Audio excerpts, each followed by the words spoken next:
Good morning. Good morning. Good morning. Welcome to worship here at Central Unitarian Church on this brisk, breezy spring morning. We welcome our choir conductor, René Galván, to the pulpit this morning.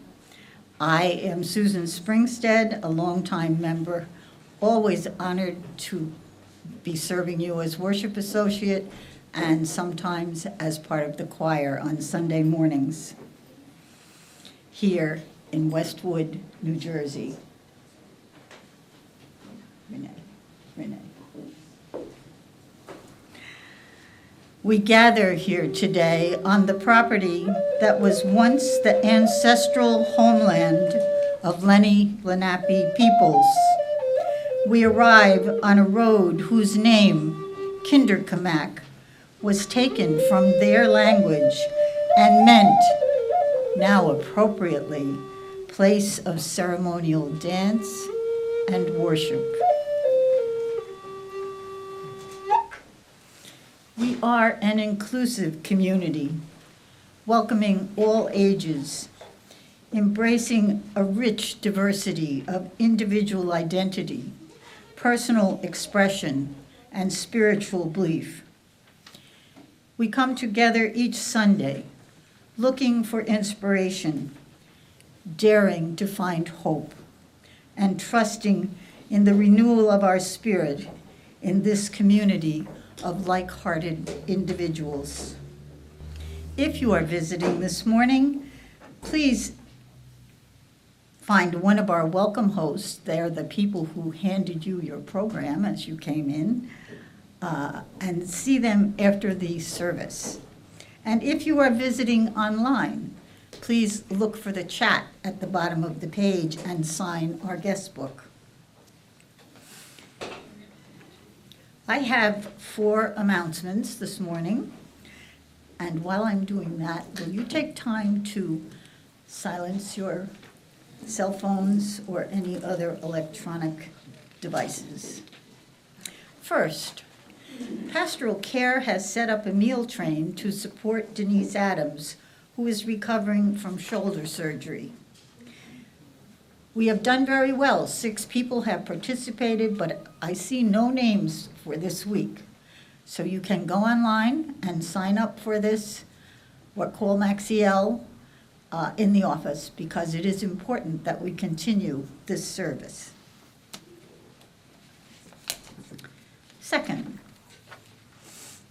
Reverend Mark will host his last delicious soup lunch on Wednesday, May 7th, which is not this week, but next week. So put it on your calendar. And we have a call for social action that you can easily answer. Lace up your sneakers and step out with a CUC team led by Karen Clements to actively support Family Promise of Bergen County next Sunday, which is May 4th, in a walk that starts right here in town. Talk to Karen today. Ridgewood. Sorry, Ridgewood. Don't go to the center of this town. Thank you. And now, to begin our worship service, will you turn and greet someone near you and welcome them?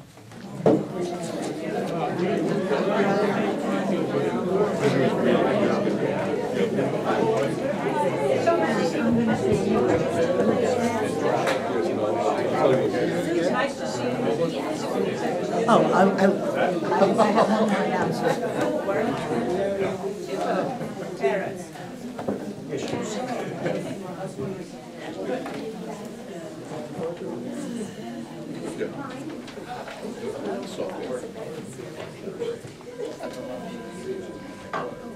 And I forgot the most important announcement. Robin Canada is here to report on Spring Fling. I don't know about the most important, but good morning. Last night at 7:00 p.m., the Spring Fling ended. We collected so far $8,685, which is about 85% of what we were looking for. And we raised $1,570 for Reverend Andre's coming home party. Pickup will be next week after church, so, and hopefully you've paid already online or will be paying online, but if not, please bring a check. And if you're not here next Sunday, can you bring a check? Will we get a bill, I guess? Yes. Okay. Yes, the boss says yes. But also, for people that may not have participated or thinking about, they have a few extra bucks to spend, we have, I think, looks like 5 items over there that are sign-up items, which means it's no bidding, you just sign up and pay, and I think most of them are like $20, different parties and so on. So I urge you to look it over, and if you haven't already signed up for it, please do. All right, thank you. And now, René will lead us in our gathering hymn, number 158. Now, let me explain. We're going to sing the words to 158, but Matt is going to play the tune from Joyful, Joyful, which is a better tune. And this is the way the Cambridge UU Church does it with this tune. So stand as you're able.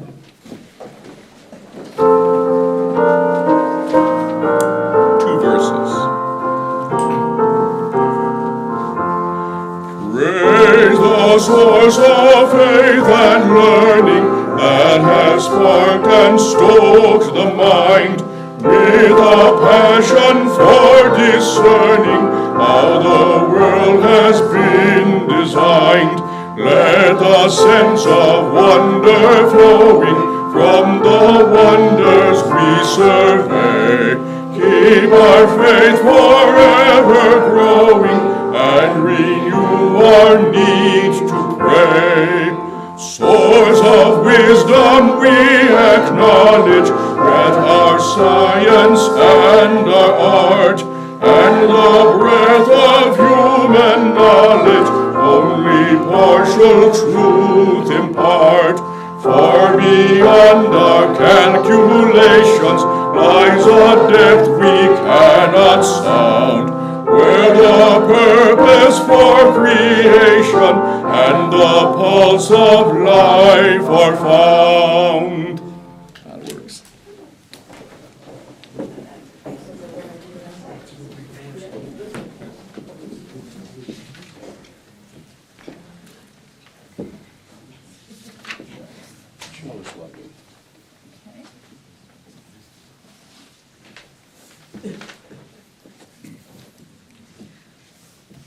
And now, will you join me in words based on our vision statement as we light our chalice? We light this chalice to remind us of our dreams, to nourish our heart, mind, and spirit, to work towards a better world for all, to embrace the whole of our human experience, to honor our past and our gifts of the present, to create a community where each of us may find healing, transformation, and hope.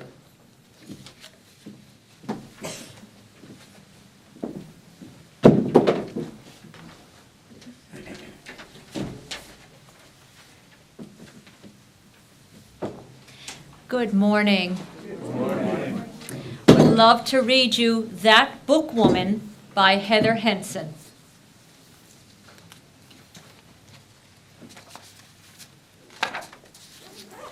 My folks and me, we live way up as high as can get. So high we hardly sight a soul, 'cept hawks a-wingin' in the sky, and critters hid among the trees. My name is Cal, and I'm not the first one nor the least one neither.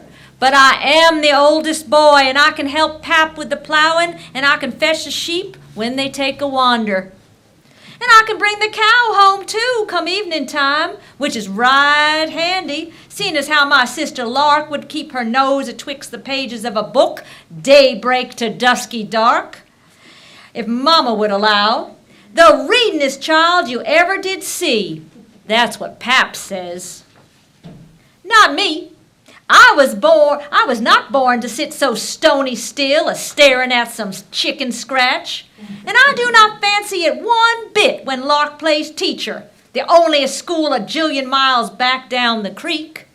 And even Lark can hardly spread her wings and fly, so now she aims to school us herself. But me, I ain't no scholar boy. That's why I am the first to hear the clippity-clop and spy the sorrel mare red as clay. I'm the first to know the rider is no man at all, but a lady wearing breeches for all the world to see. Course we make that stranger kindly welcome, and she's friendly as can be. And after sips of sassy tea, she lays her saddlebag upon the table. And what spills out might just as well have been gold. The way Lark's eyes shine penny bright, the way her hands, they won't keep still, or reaching out to grab a treasure. Now, what that lady brings is sure no treasure, not to me, but books. Would you believe? A parcel of books she's packed clear up the mountainside. A hard day's ride, and all for naught, I reckon. For she aims to sell her wares just like the tinker man who travels round with pots and pans and such. It's but a plain and simple fact. We have no greenbacks here, no shiny coins to spend. Leastways, not on dumb old books. Well, Pap, he takes one look at Lark and clears his throat. A trade, he says. A poke of berries for one book. My hands double fist behind my back. I yearn to speak, but daren't. It is the very poke I picked for pie, not books. To my surprise, the lady shakes her head real firm. She will not take a poke of berries, not a mess of greens, not anything Pap names to trade. These books are free as air. And not only that, why, 2 weeks to the day she'll come again to swap these books for more. Now me, I do not care one hoot for what that book woman has carried round, and it would not bother me at all if she forgot the way back to our door. But here she'll come right through the rain and fog and cold.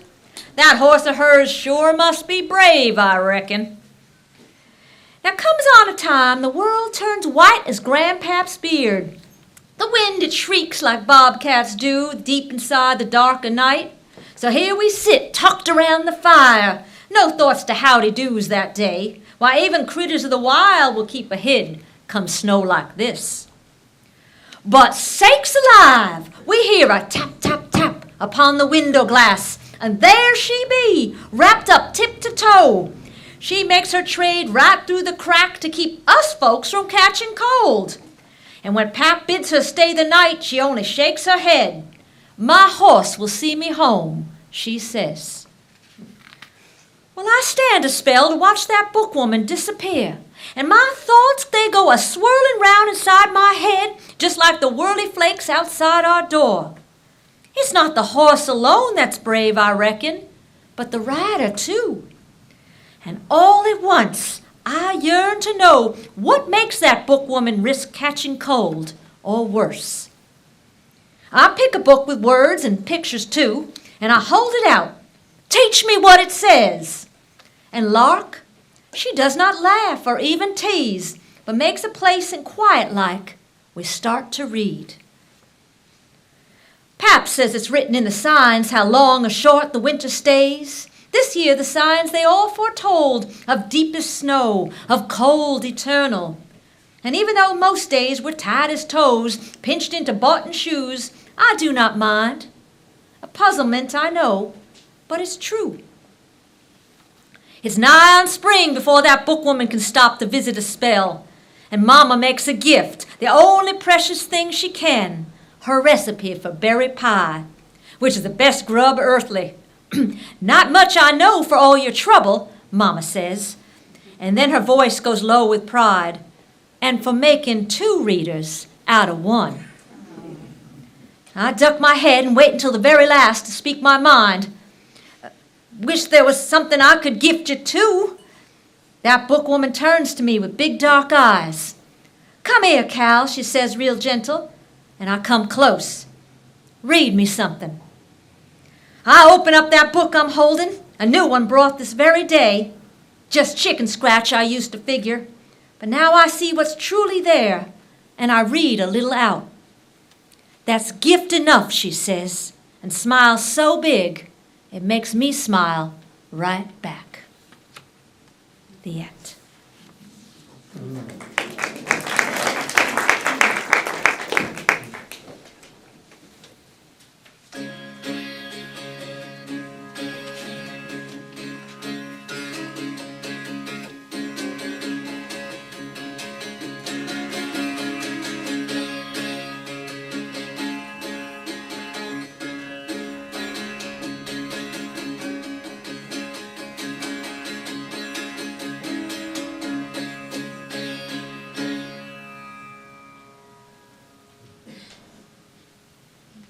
Yes, I made this from a wine box last week.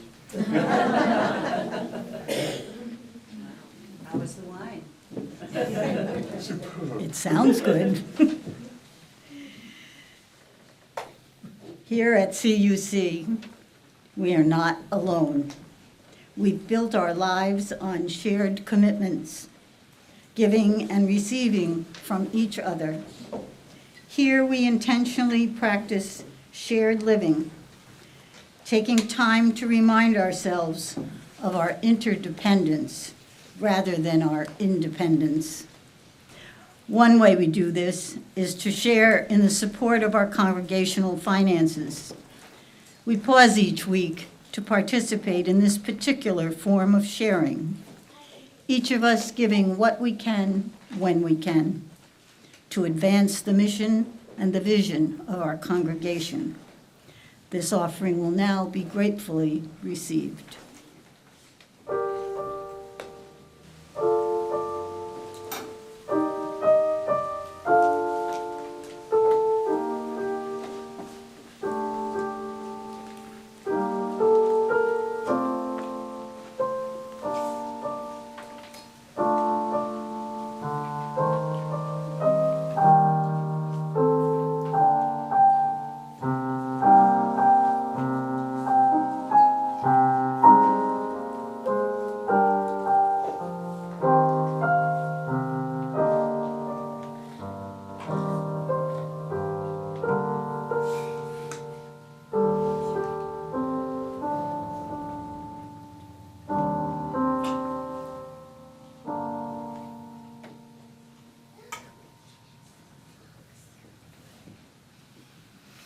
Will you join me in dedicating today's offering? We dedicate these gifts in the service of our mission to welcome all into a home of spiritual diversity that challenges us to become our best selves, to minister to one another in love, and to serve the greater community.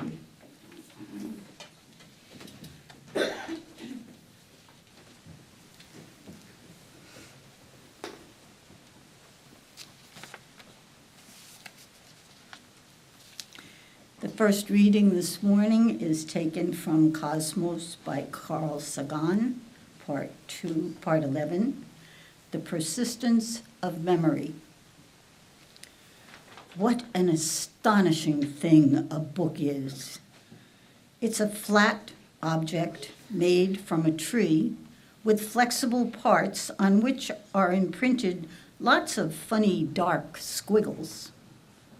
But one glance at it, and you're inside the mind of another person, maybe somebody dead for thousands of years. Across the millennia, the author is speaking clearly and silently inside your head, exactly to you. Waiting, perhaps, writing, perhaps, is the greatest of human inventions, binding together people who never knew each other, citizens of distant epochs. Books break the shackles of time. A book is proof that humans are capable of working magic.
And now, let us settle into a time of quiet meditation, taking a moment to share both the joys and the sorrows that we have brought with us today.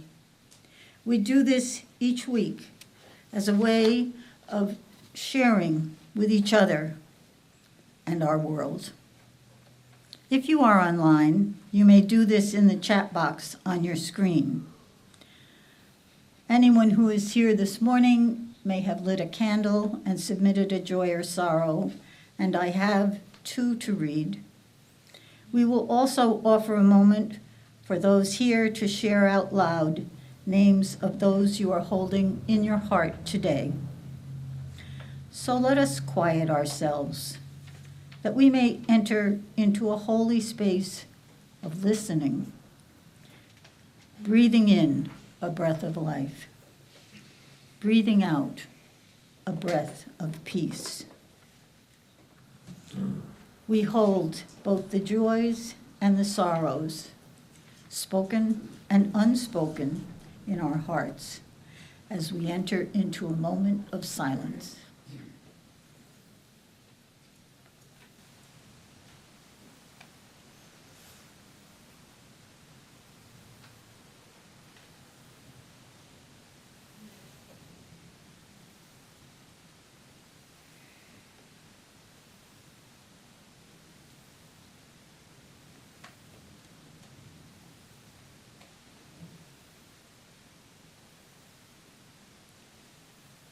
Blessed be.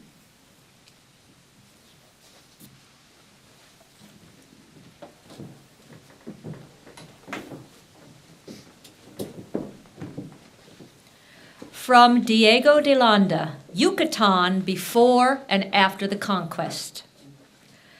These people also used certain characters or letters with which they wrote in their books about the antiquities and their sciences.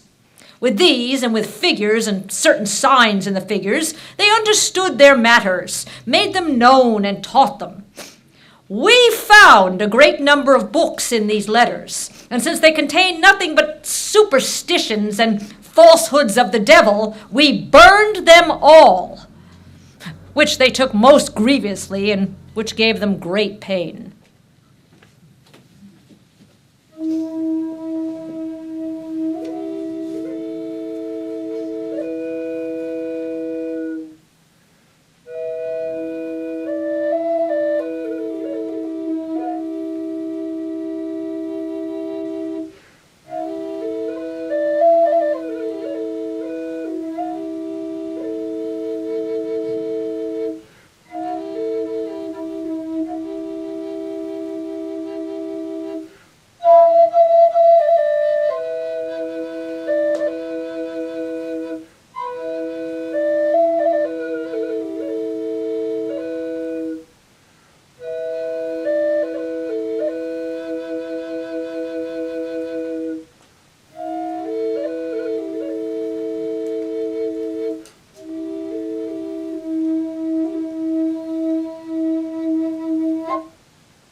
Good morning.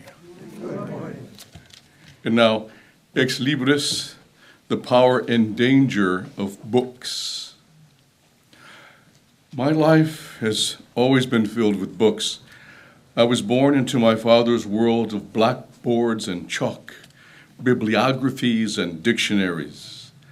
I have vivid memories of lying on the cold, unfinished concrete floor of our apartment in faculty housing, his arm around me while he read from a prone position. He was professor of modern languages and a lexicographer and a poet. Every other weekend, he would bring me along as he visited his friend who managed a book distributor in San Antonio. Dad would be given 2 large boxes to fill as Chispa drove us around the immense warehouse in a golf cart. Eventually, Dad's library began to overwhelm the storeroom in the converted duplex on Haynes Street near the university, his second job, actually. At that time, his shelves were made of wooden planks and bricks, so when he built his current home, he had the contractor include built-in floor-to-ceiling bookcases in some of the rooms. Since then, every room contains some sort of shelving unit. I must say that house was my childhood paradise. He owned books on every imaginable subject, art monographs and encyclopedias, literature and philosophy, poetry and foreign languages. And I was dumbfounded when I visited my neighborhood friends' homes that they were devoid of books. And if there were shelves, they were filled with kitsch. Thus, I left my pals to waste their time on proto-video games like Pong, and I would gather a few books for my perch in the old oak until the gloaming, truly my most magical hours. Indeed, Carl Sagan is correct when he declares, "What an astonishing thing a book is." From ancient cuneiform pressed into clay, hieroglyphics delicately etched on papyrus, sutras in scrolls, countless Mayan cosmologies and accordion fold tomes, we have progressed from hand-illuminated manuscripts to mass-produced pulp and e-books. As Sagen said, a book allows us a discourse with the great minds of the past, from philosophy to great literature that affirms our humanity. The oldest known written story, the Epic of Gilgamesh, is more than a tale. It is an examination of human frailty and the quest for immortality.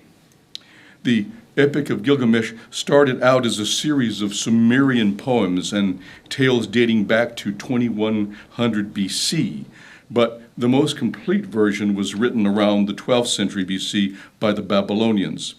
These poems were etched into clay tablets, some of which we are still attempting to translate.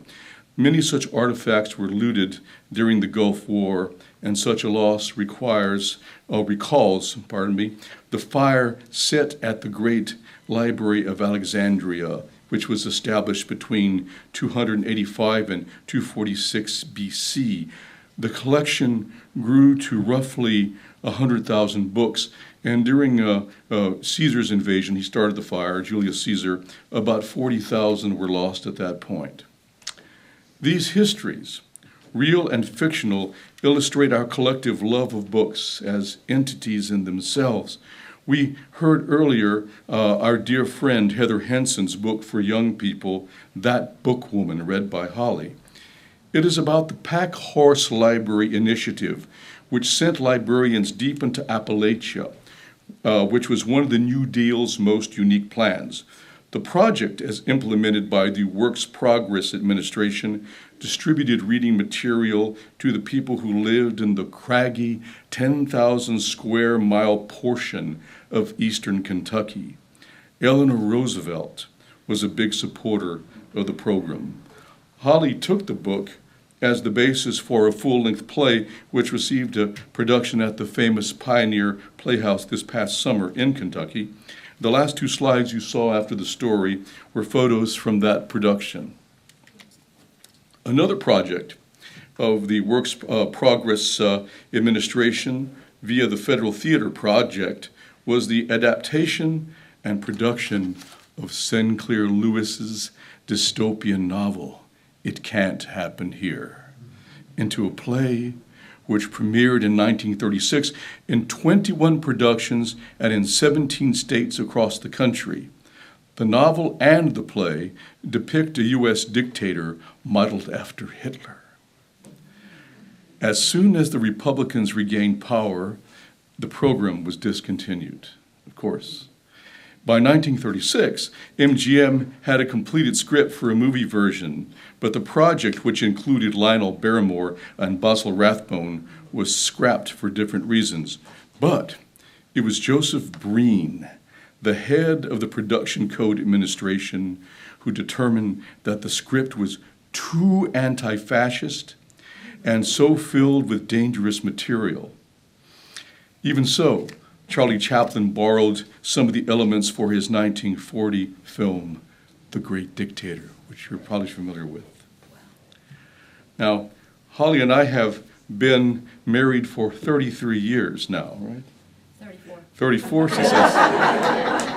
Oh, and one of those things, who's counting? And one of those things one of the things that fed our book addiction and our marriage actually was that we were both assistant managers of bookstores in Austin, and then we could mark things down, to 99 cents.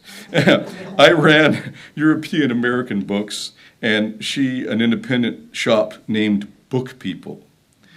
It wasn't until a few years later that she realized that the name of the store was taken from Ray Bradbury's dystopian novel, Fahrenheit 451, in which firemen burned books rather than putting fires out. The protagonist's supervisor, Captain Beatty, explains their profession as firemen to Montag. He says, "We must all be alike. Not everyone born free and equal, as the Constitution says, but everyone made equal, each man the image of every other, then all are happy. For there are no mountains to make them cower, to judge themselves against. So, a book is a loaded gun in the house next door. Burn it." In the end, Montag escapes to a colony of so-called book people, who preserve books by committing them to memory until the day when they can appear once again in print. At the time I first read that novel, I learned that some people don't care for certain books. My middle school homeroom teacher was a proselytizing evangelical sadist and racist.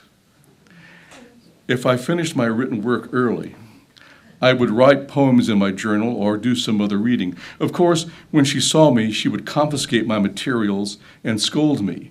"What is the meaning of this? If you finish early, just put your head on the desk."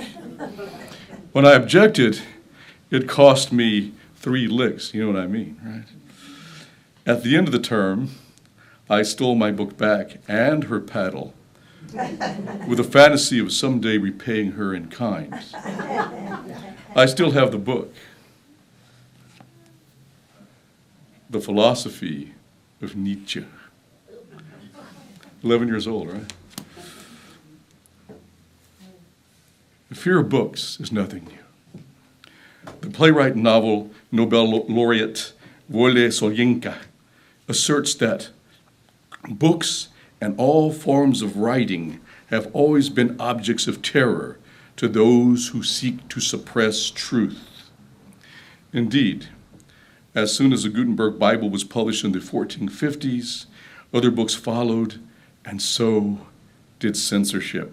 By 1560, the Church released the Index Librorum Prohibitorum, or the Index of Forbidden Books. The tome was updated until 1966 and includes thousands of entries. They seem to have missed Nietzsche. He's not on the list, which is surprising. In the 16th century, the Church also committed a heinous crime against humanity when Bishop Diego de Landa burned a mountain of Mayan codices because he believed them to be the work of the devil, as we heard earlier in one of the readings. Only 4 are known to have survived, the only complete edition being the so-called Dresden Codex, which I have here in a museum quality facsimile.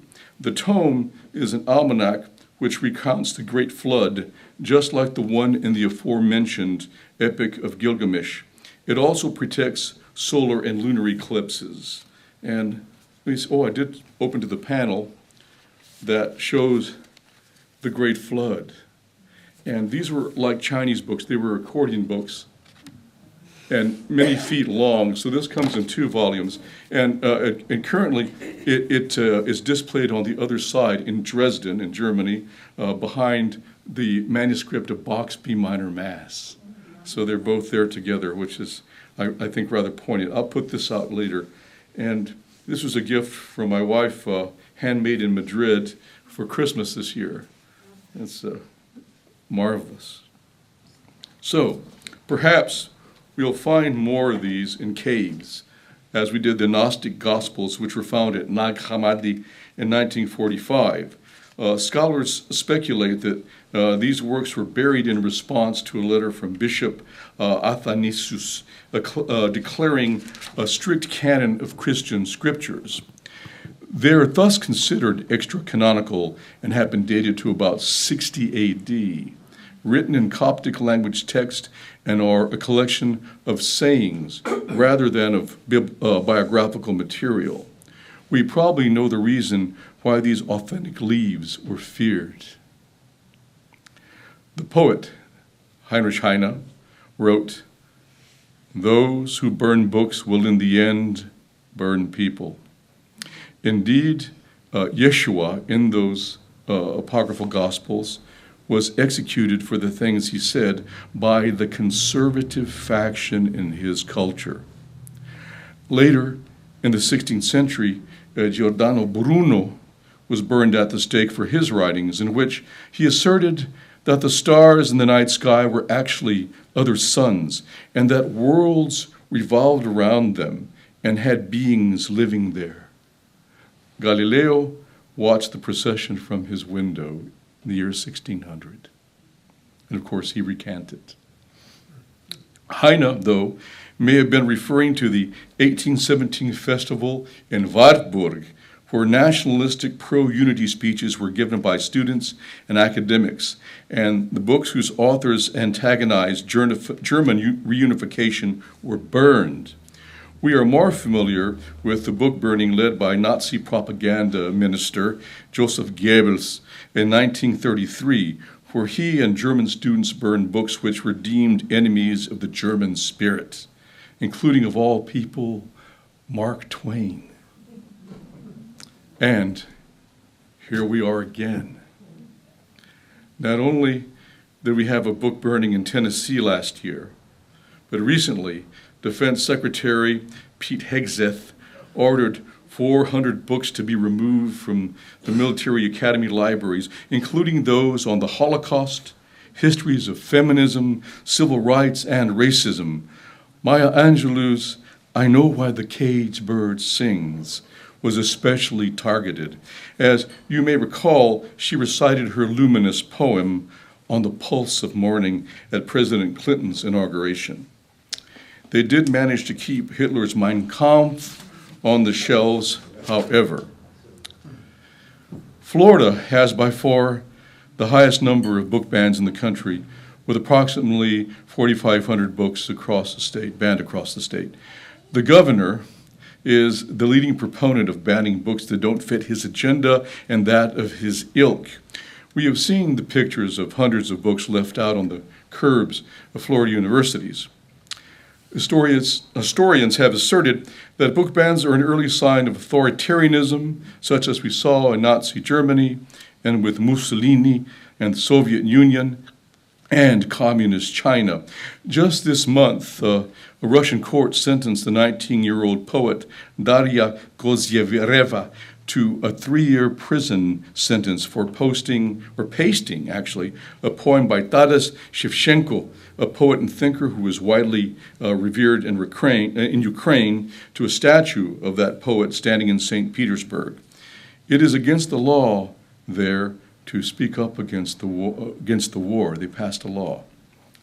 It seems that we are headed in this direction at light speed. Still, there is a great deal of resistance. PEN America has been a vocal proponent of free expression for many years. Many more have stood for this principle and have given their very lives for it. The aforementioned Giordano Bruno never recanted, and his last words to the tribunal were, "Perhaps you pronounce the sentence against me with greater fear than I receive it." And then he was burned. More recently, the poet and singer Victor Jara and the Nobel laureate Pablo Neruda stood against the regime in Chile with their words and were murdered by Pinochet's goons. Their voices have lived on beyond their demise, and some of the great wrongs have been addressed because of their legacy. Closer to home, at Chautauqua, we saw the author Salman Rushdie assailed on stage. He lost an eye in the attack, much like Odin, who sacrificed one of his eyes for truth and knowledge. The assailant was inspired by a fatwa pronounced decades ago by a repressive regime over a book that the Ayatollah had never even read. We heard Matt play selections from the soundtrack of The Book Thief, beautifully, which is based on the novel by Marka Suzak. It tells the story of Liesl Memminga, a young girl living a Nazi journey who finds solace in books. She is adopted by Hans and Rosa Huberman, who teach her to read and secretly shelter a Jewish man, Max, in their basement. The basement's full of books, right? She continues to steal books throughout the story and even rescues one from the aforementioned Nazi book burning. Through her love of books and her relationships with her foster family and Rudy Steiner, a childhood friend, Liesl learns about the power of words and the resilience of the human spirit, even in the face of war and oppression.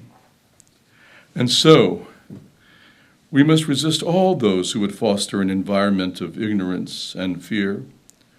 We shall continue to sing the truth, for the term libris in Latin contains the root of both words, book and freedom.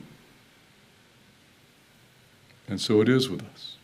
Now, I've created a mini museum of books from my collection on the long table here. Please treat it as such, as some of them are quite fragile. You can look, but some of them are rare and have a Chinese sutra. Books I've mentioned in the course of this talk, and then my own prototype for a Mayan-inspired book over here. And then against the chalice, I have the Jung's The Red Book, which is a marvelous tome. And so there they are for your enjoyment to look at them, yes? Oh, wow. Time to spare. You should see what I redacted. Half of it, so maybe the transitions didn't work as well, but I was fearful of the time. And so now comes the time we sing Spirit of Life, I think. From your hymnal, number 123, and please rise as you are able.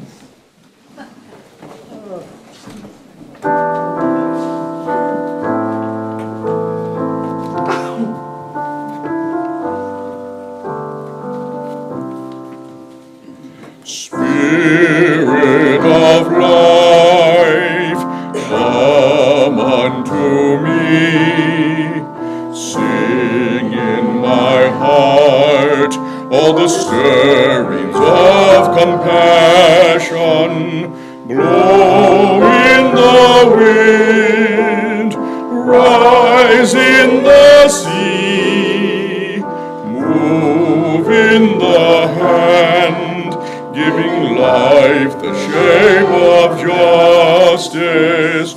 Rules hold me close, winds set me free. Spirit of life, come to me, come to me.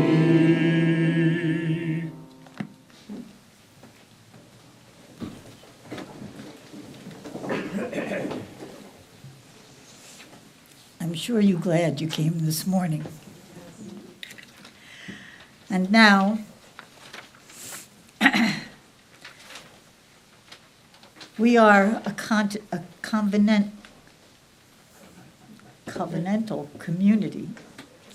Before we go our separate ways, please join me in renewing that covenant while René or Holly extinguishes our chalice.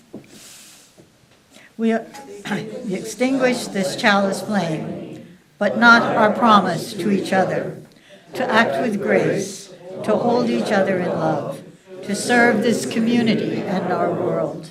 This promise of the heart serves as a reminder of how we live together. May it bring joy to our collective lives. And some final words by Salman Rushdie.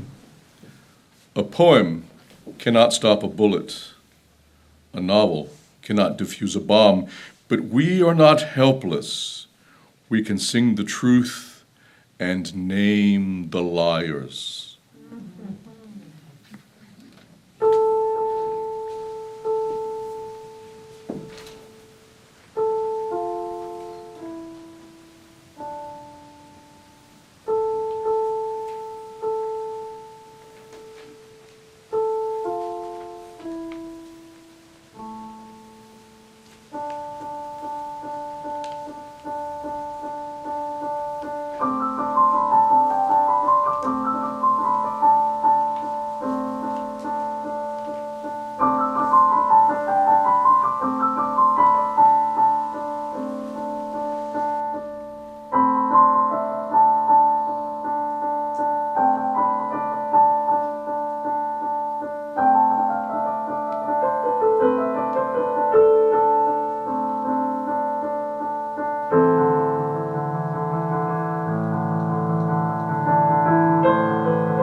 It's time to say thank you.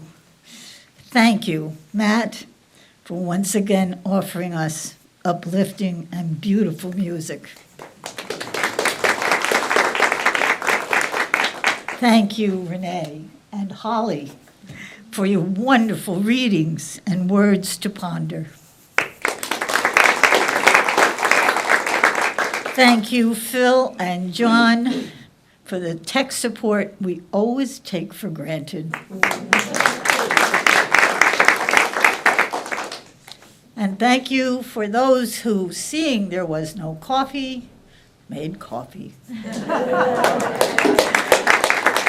Please join us now for conversation and connection. There's coffee and iced tea and lemonade and cookies because yesterday was warm. Okay, enjoy. That was just